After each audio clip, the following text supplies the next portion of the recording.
I'm Nick Westergaard, and this is On Brand, helping you tell your story. My guest this week is Ruth Bernstein. So the consumer's inundated with mediocrity and lots of choice, and they just don't need any more stuff. They need beacons that shine a light forward, beacons that stand for better, beacons that really give consumers something to believe in and to belong to. And that's really the big difference between what makes a beacon and what makes just a brand.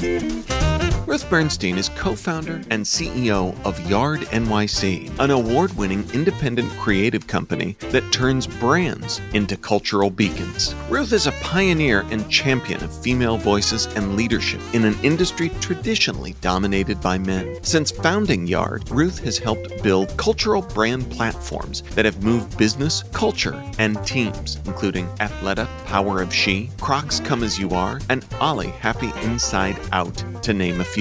Prior to co-founding Yard, Ruth served as Robert Redford's brand officer for his Sundance portfolio.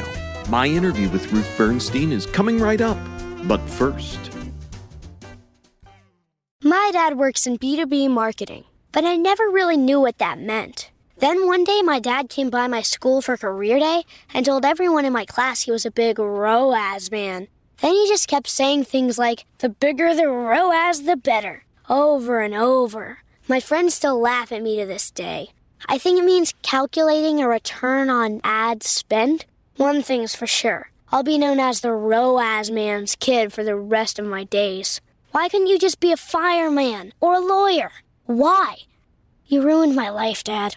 Not everyone gets B2B, but LinkedIn has the people who do. And with ads on LinkedIn, you'll be able to reach people based on job title, industry, likelihood to buy, and more. Start converting your B2B audience into high-quality leads today. We'll even give you a $100 credit on your next ad campaign. Go to linkedin.com/MPN to claim your credit. That's linkedin.com/MPN. Terms and conditions apply. LinkedIn, the place to be, to be. You may know you're listening to this show along the Marketing Podcast Network, but did you know there are other great shows on MPN to help your business? John Cass hosts a great podcast called The State of Global Agile Marketing. John, tell listeners what to expect from the show. The State of Global Agile Marketing seeks to discover how agile marketing is being deployed in different countries around the world.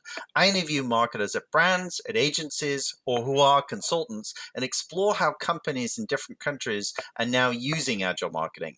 Agile marketing is the use of agile methods to manage the marketing process. Interesting. And where can people subscribe? Find the show at globalagilemarketing.com, on marketingpodcast.net, or search for the State of Global Agile Marketing wherever you get your podcasts. You heard him. Go subscribe. Ruth, welcome to On Brand. Hi, Nick. So happy to be here. Thank you. I love your podcast. Thank you for the kind words. You know, as folks that love the podcast know, I love to dissect the words that we use to describe what we do, because I think they can be both helpful in getting our arms around this sometimes foggy work that we do. But I want to zero in on the difference between something that is just a brand and something that instead aspires to be a cultural beacon. Say more about that. Yeah, I mean, my philosophy and our philosophy at Yard is really simple. We don't believe the world needs any more brands. We believe that the world needs beacons. We're at a time of so much uncertainty. Rapid change, norms are crumbling, all that trust is eroding. It's a bit of a shit show, as you know, out there. And so, and the consumer's inundated with mediocrity and lots of choice, and they just don't need any more stuff. They need really beacons that shine a light forward, beacons that stand for better, beacons that really give consumers something to believe in and to belong to. And that's really the big difference for us between what makes a beacon and what makes just a brand. Well, that definition is amazing, and I'm sure, to maybe overextend the metaphor, that definition itself is kind of a beacon to aspire towards. But the how of that is probably a big question. So how does a brand move from being just a brand into a beacon? Yeah, I mean, there's been so much discussion recently about purpose, right? Brands need to find a purpose, a reason for being, a why. But for us, that's just the start. It's really where the purpose meets a belief system that runs throughout the whole organization, not just HR, not just a marketing or communications department.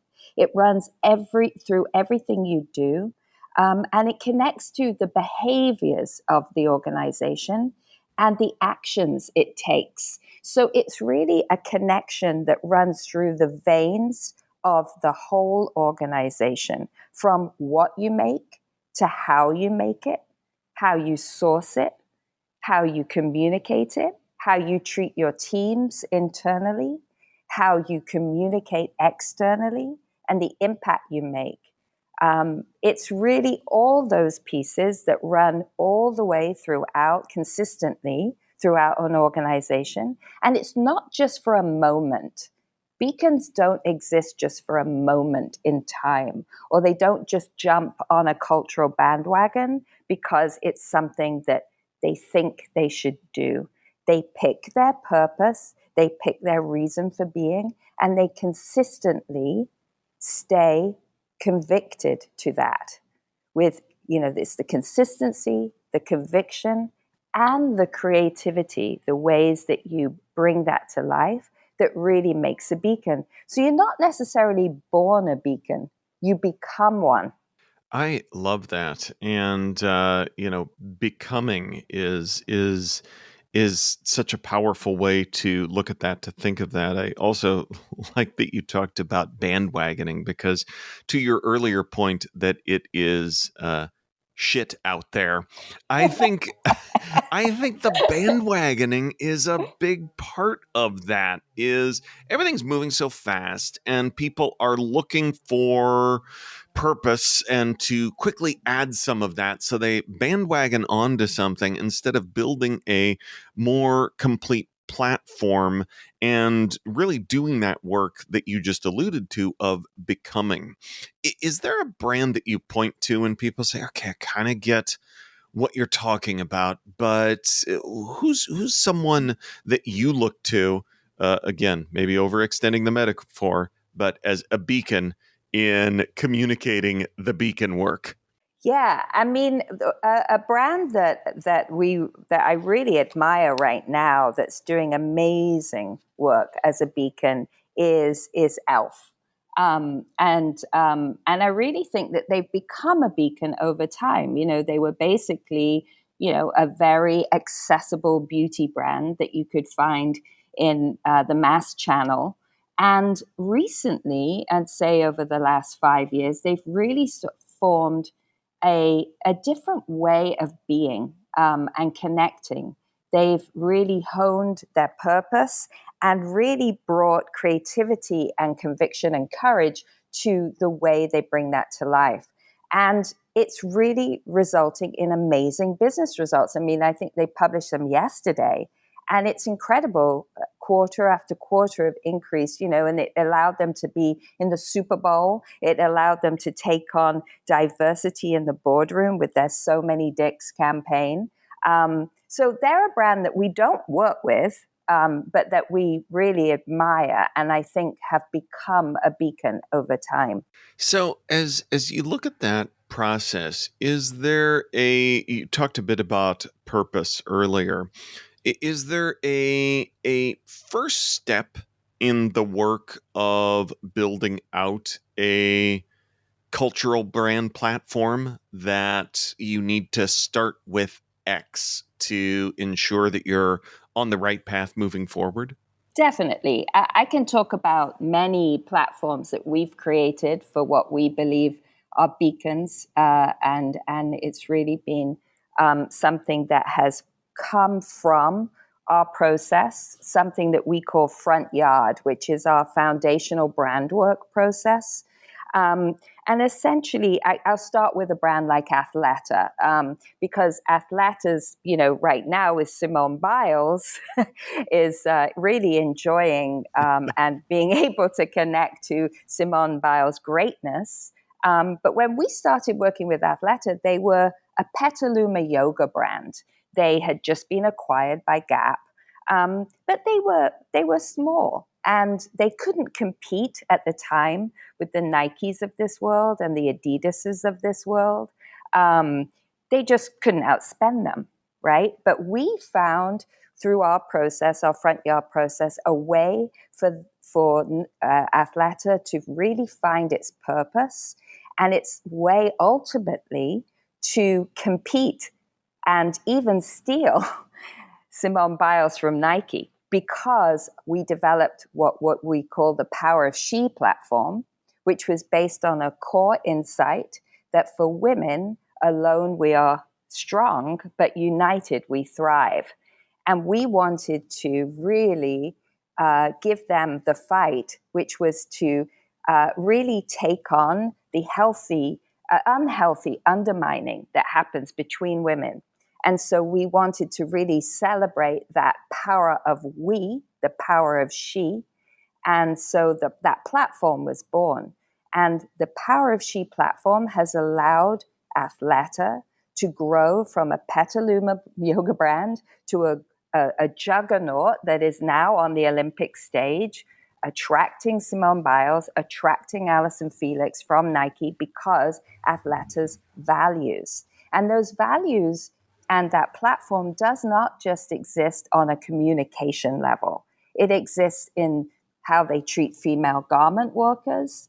It exists in, everything they do from product innovation through to communication and their community building, all because the Power of She platform allows them to know their lane in the world and to be able to tell multiple stories through that lens. So, through stories through that lens, say a bit more about the different. I mean, we've got something that is from a transactional level to the Olympic stage. How do these stories with Power of She come to life throughout all of the different media platforms and homes that we can give these stories? The Power of She platform has been many years. It's run for many, many years. So, it started with telling stories of sisterhood, right? So groups of women who are helping each other, lifting each other up. It then went on to be able to take on things like breast cancer, but do so through the lens of a sisterhood. So always through the Power of She, we found ways of celebrating the women who are lifting each other up. So it makes sense then, right, that the Olympics is just one other chapter in that. It's not this sort of like, oh, wow, we need to get Simone Biles, for this moment in time. It's a consistent thread in the brand building of Athleta through the lens of Power of She. And it's not just Athleta. There's been multiple brands that we have helped find that platform, find that purpose, and transform from brand to beacon. On Brand, we'll be right back after this. You may know you're listening to this show along the Marketing Podcast Network, but did you know there are other great shows on MPN to help your business? John Cass hosts a great podcast called The State of Global Agile Marketing. John, tell listeners what to expect from the show. The State of Global Agile Marketing seeks to discover how agile marketing is being deployed in different countries around the world. I interview marketers at brands, at agencies, or who are consultants, and explore how companies in different countries are now using agile marketing.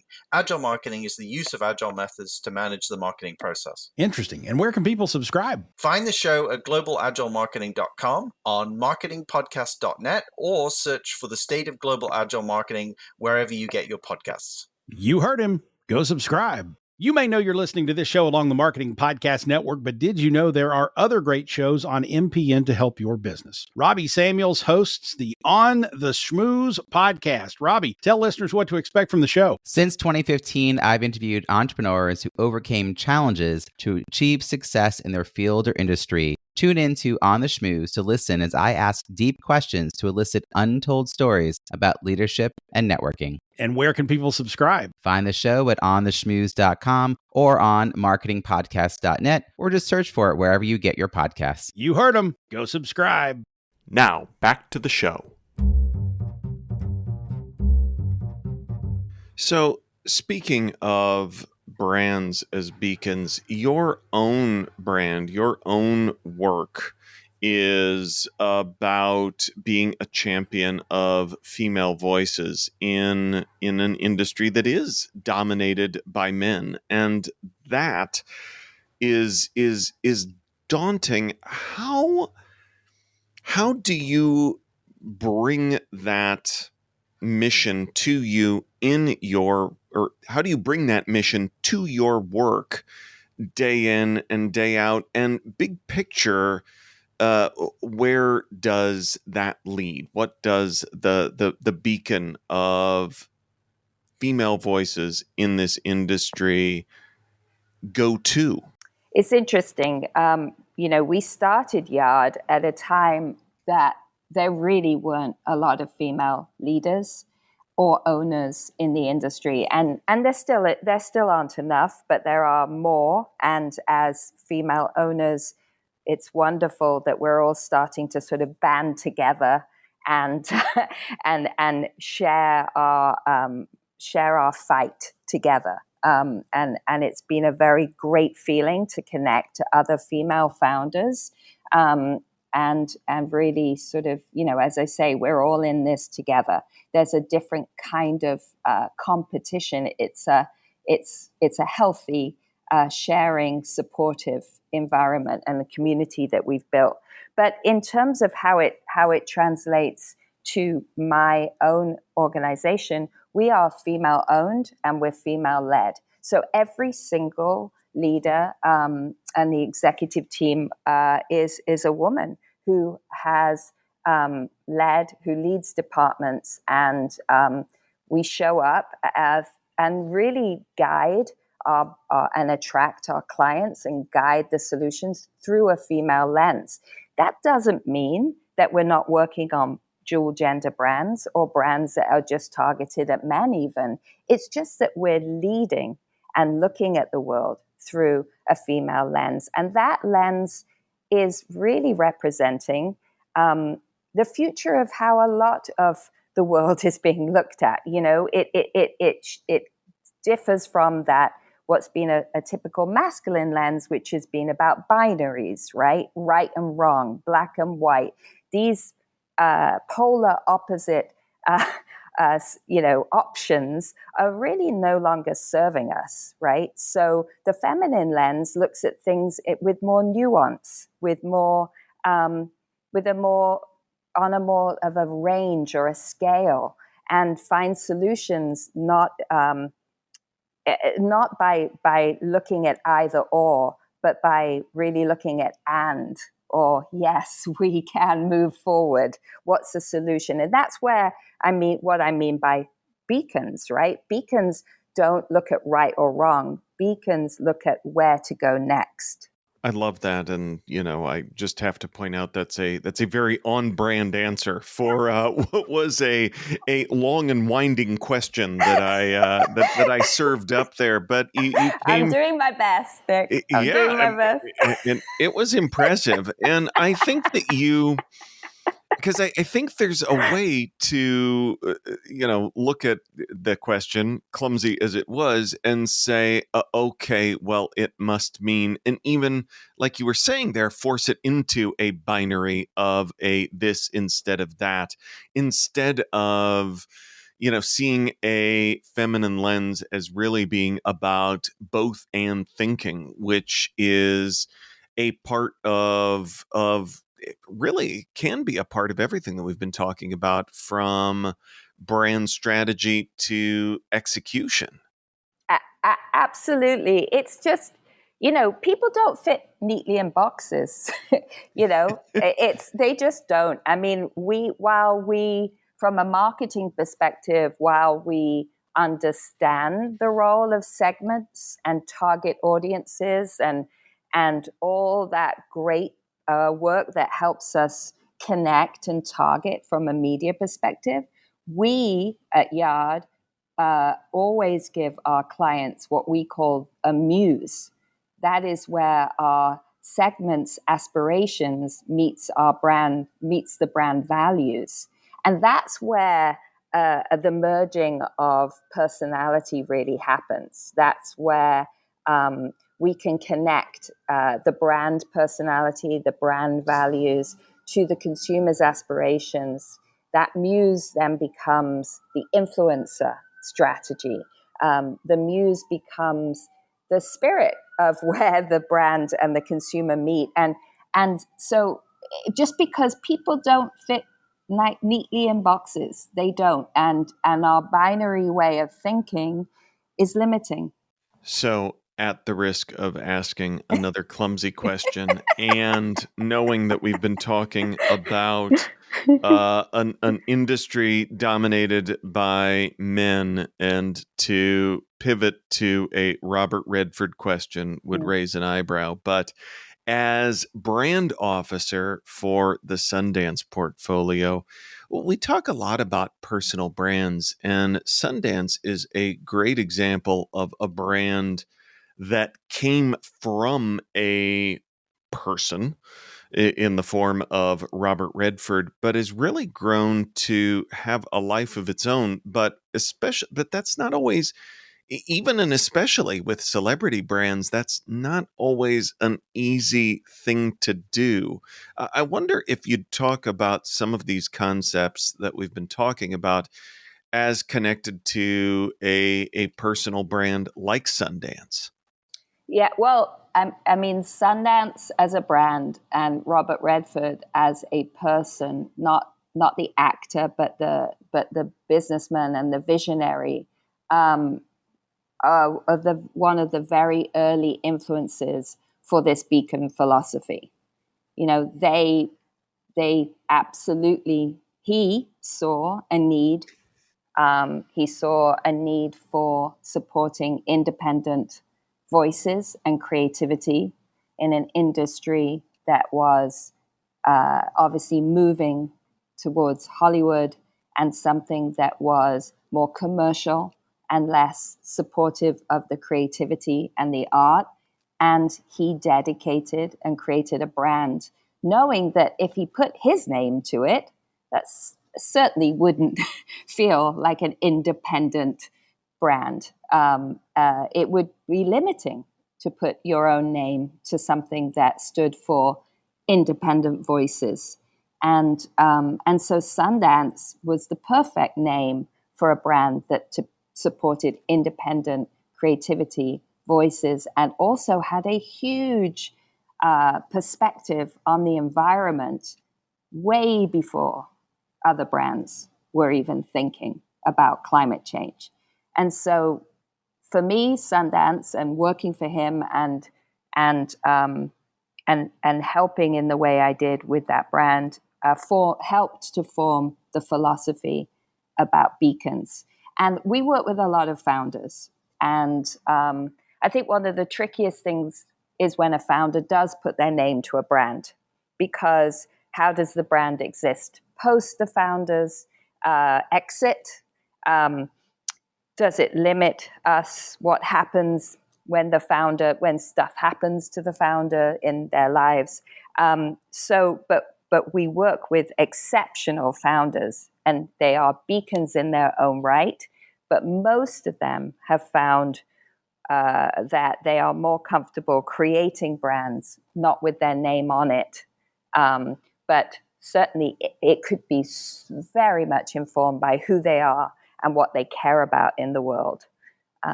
One founder that I'm thinking about, and the work that we did with Eric Ryan on the Olly brand, is a great example. Olly took on nutrition at a time where the vitamin aisle was it was overwhelming. It was built for boomers, basically. built for boomers with knee problems, and it was ingredients led. Nobody understood it. It was for doctors and boomers, or maybe doctors who are boomers. But and he just wanted to recreate that aisle through a millennial lens, and we worked with him on that, and we developed the Happy Inside Out platform, and it's just changed the way people think about vitamins and supplements, and so he's an example of a visionary founder who doesn't put his name on brands. he's building brands, but he knows best not to put his name on them. I love that, and a great example too of kind of, as you said at the very beginning, and it stuck with me, of just there being a lot of shit out there, and thinking that the vitamin aisle is a great example of that, and the value that a brand as a beacon in there can provide. Well, not just saying that there's a lot of shit out there. I have smiled a lot during the conversation from talking about a lot of this. And it's now my chance to get to ask you, Ruth, for a brand that has made you smile recently. Yeah, so it's funny. I was going to talk about Liquid Death, who I think is another beacon, and their Ozzy Osbourne hydration powder spot, which was hilarious. But this morning I was on LinkedIn, like you do when you wake up. As one does when they wake up, and it's the worst thing to do. But anyway, this one did actually make me smile. Some very smart person, who I wish I could remember who it was so I could credit them, posted the Cadbury's gorilla ad from 2007. I don't know if you remember. It was the gorilla playing drums to Phil Collins, "In the Air Tonight," and he just posted it, and it just made me smile so much. And he posted it with the story, which I didn't know about, which was that ad came on the heels of a recall that Cadbury's had lost millions of pounds. It was English, because of a salmonella recall. And so this was a really brave act to respond to that recall with a game-changing ad that was longer than usual, had a gorilla playing drums, was nothing, never showed any chocolate, not once. And to me, that's an act of a beacon, right? You respond to something with that courage, conviction, and creativity, and it really made me smile. Go watch it again. It's good. It's good therapy. I love that. That's a great reminder, and a great strategic backstory as well. Ruth, where can folks go to learn more about who you are and what you do?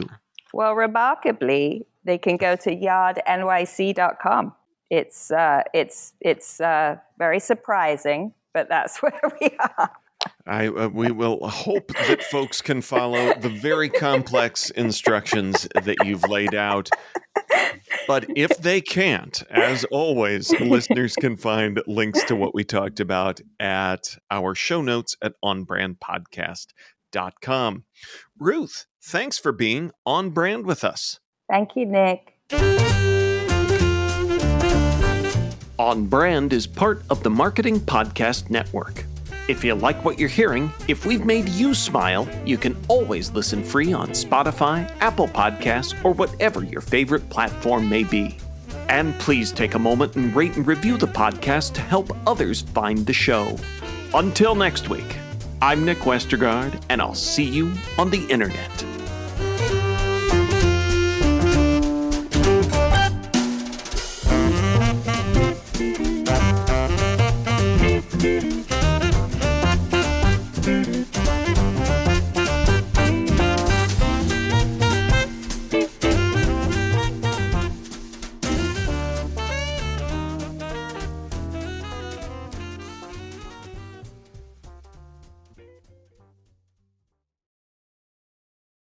You may know you're listening to this show along the Marketing Podcast Network, but did you know there are other great shows on MPN to help your business? John Cass hosts a great podcast called The State of Global Agile Marketing. John, tell listeners what to expect from the show. The State of Global Agile Marketing seeks to discover how agile marketing is being deployed in different countries around the world. I interview marketers at brands, at agencies, or who are consultants, and explore how companies in different countries are now using agile marketing. Agile marketing is the use of agile methods to manage the marketing process. Interesting. And where can people subscribe? Find the show at globalagilemarketing.com, on marketingpodcast.net, or search for The State of Global Agile Marketing wherever you get your podcasts. You heard him. Go subscribe. This podcast is heard along the Marketing Podcast Network. For more great marketing podcasts, visit marketingpodcasts.net.